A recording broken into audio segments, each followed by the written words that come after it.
Hey guys, long time no see. Welcome to the first video of 2019. Today I'm going to be sharing with you all of the books that I'm currently reading and my January TBR. So I think I'll start with the book that I have been reading for the longest, or rather listening to, and that is my current audiobook. So I've been listening to Circe by Madeline Miller.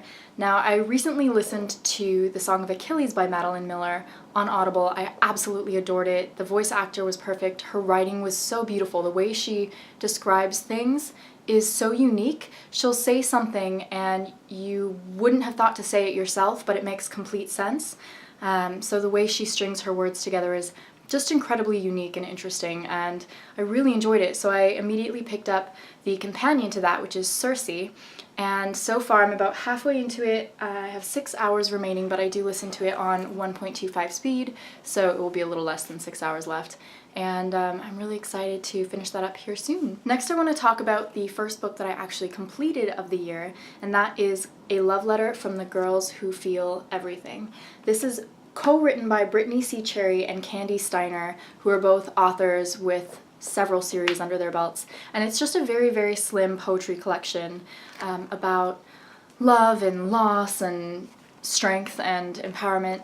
And I already completed this one. I finished it on the 3rd of January and I gave it a 3.5 stars. There were definitely some poems in there that hit me in the heart, but for the most part I just kind of flipped through them and didn't really get a lot out of it. I thought that it wasn't the most unique, and that if you're in the market for this kind of poetry, that there are other authors who I prefer. I'm also in the middle of reading Emperor of the Eight Islands by Leanne Hearn. This is book 1 in the Tale of Shikanoko. So far I'm about 80 pages in, so I'm about a third of the way, a little bit more than a third of the...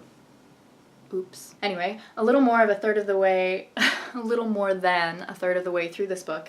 And I'm enjoying it. It's steeped in Japanese folklore, but it doesn't feel very present. It feels like a story that you're telling about something that happened a long time ago, as opposed to the kind of storytelling where you get invested in the characters, if that makes sense. So I'm not loving it yet, but I'm definitely going to finish reading it since it's such a short book and it is about an interesting topic. The next book that I'm in the middle of reading is actually a reread for me, and that is Light is the New Black by Rebecca Campbell. I read this at the very start of 2017, so 2 years ago, and I decided at the end of last year that I really just wanted to read it again, and I had it with me, so I picked it up. It's a really fast-paced read. There aren't that many words on a lot of the pages. A lot of them are like quotes to inspire you and little meditation prompts and things like that.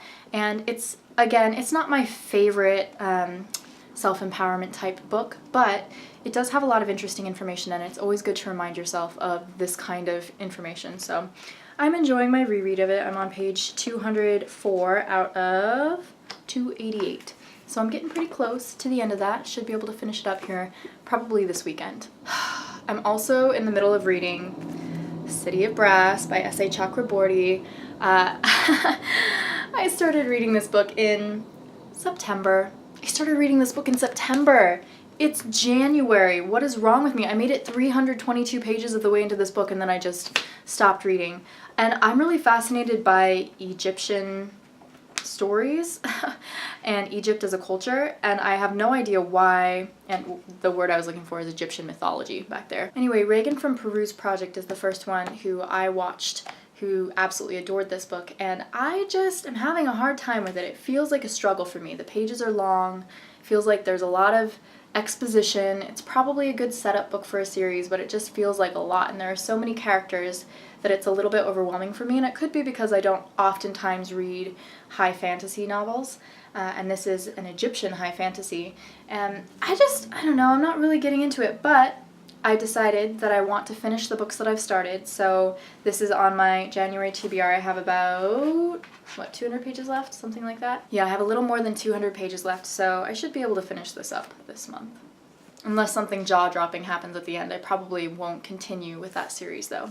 I'm also in the middle of reading Black Girl Baking, and I know you're probably like, reading? It's a cookbook. cookbook. What do you mean reading? I love reading cookbooks. I read every word, I go through all of the recipes, and I read how to make them, and I read the ingredients, and I don't just look at the pictures. And I'm about halfway through this one, and it has a really interesting perspective. Jarell Guy is integrating her African-American heritage with recipes from many other cultures, so it's really fascinating so far. I'm really enjoying it. Okay, so the next book is a book that I am currently reading, but I don't intend to finish in January, and that is it upside down? High Performance Habits by Brendan Burchard. I have the dust jacket elsewhere.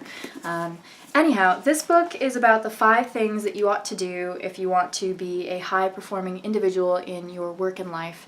And so far, I'm a little bit bored. I am going to keep reading this, but I probably won't finish it this month. And then because we're an ambitious lot, I've decided to add one more book to my January TBR, and that is Muse of Shiny Nightmares by Laini Taylor. I love Laini Taylor's writing style. She has the most gorgeous, fantastical, beautiful, alluring writing that I have ever read, maybe. Definitely up there. And I really enjoyed Strange the Dreamer, which was the first book in this duology. I've read it twice now. I read it one time and then I listened to it on audiobook just a few months ago in preparation for this book coming out in October. And when it came out in October, I got it right away. And did I read it right away? No. So it's time. It's time to pick this one up. It's massive. It's over 500 pages and the font is pretty small, but it's okay. It's going to be a really fun journey and I just can't wait to devour this one. Okay, those are all of the books that I am currently reading and I'm planning on finishing in January 2019. I hope that you all are having a wonderful new year so far, and let me know in the comments down below what books are you planning on picking up at the very beginning of this year, because I find that the books that I start the year with kind of tend to direct the flow of my reading year, and this year I'm planning on trying to read a little bit more diversely. I want to... That's not really shown in this, is it? Adding a book to make my reading more diverse. I really want to pick up Fates and Furies by Lauren Groff. I've had this book for several years and I got about 50 pages into it at the time, and then I think I was moving. It was a long time ago, and so this book is about a husband and a wife and it follows them over many years of marriage, and I love that kind of book. So this is just adult literary fiction, contemporary literary fiction. So I'm really looking forward to reading this book. This, I'm hoping, will be kind of akin to A Little Life, which is one of my absolute favorite books of all time by Hanya Yanagihira. Butchering her name. Anyhow, those are the books that I'm planning on reading in January, and I'm hoping that this year I'm going to read a lot more poetry, a lot more adult literary fiction, read authors from many different countries. I really have started to get into that the last few years. I've enjoyed reading a lot of Murakami's work, and he's Japanese. I've enjoyed reading some Amy Tan, she's Chinese. Definitely enjoyed reading Jhumpa Lahiri, and her background is Indian. And so, yeah, I really definitely want to read a little bit more diversely this year. If you have any diverse recommendations or authors from other countries that you think that I should check out, definitely let me know that in the comments also. Thank you guys for listening. I'm looking forward to seeing you again with another video very soon. Happy New Year.